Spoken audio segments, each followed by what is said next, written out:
વાણી કરીને શો આવતો તો આજે પણ આવે છે, એ હોસ્ટ કરતો હતો, એટલે હું આરજે બન્યો પહેલા જ.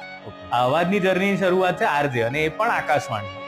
પણ ત્યાં એક ચેલેન્જિંગ વાત હતી કે એક તો આકાશવાણીનું માળખું છે ને એ જરા બહુ મર્યાદા વાળું છે. લાઈક તમે જો બીજા કોઈ એફએમ પર હો તો તમે થોડુંક ઓપનલી બોલી શકો, તમારી માટે એટલી બધી મર્યાદા નથી. બટ આકાશવાણી એક સરકારી પ્લેટફોર્મ છે, એટલે બહુ મર્યાદામાં લખવાનું, પછી એને પ્રેઝન્ટ કરવાનું. અને આકાશવાણીમાં કેવું કે બહાર એક જજ એટલે એક ડ્યુટી ઓફિસર બેસે. હવે ડ્યુટી ઓફિસર હોય 60-70 વર્ષના. મને બરાબર યાદ છે એક બહુ સુંદર લેડી બેસતા હતા જે 70+ હતા. એમનો ઠસ્સો ગજબ હતો, અને એ માર્ક આપે તમને તમારા દરેક પ્રેઝન્ટેશનના, દરેક શોનું ગ્રેડિંગ થાય, અને એ ગ્રેડિંગ પ્રમાણે દે ગિવ યુ ડ્યુટીઝ. એટલે જેના સારા ગ્રેડિંગ એને.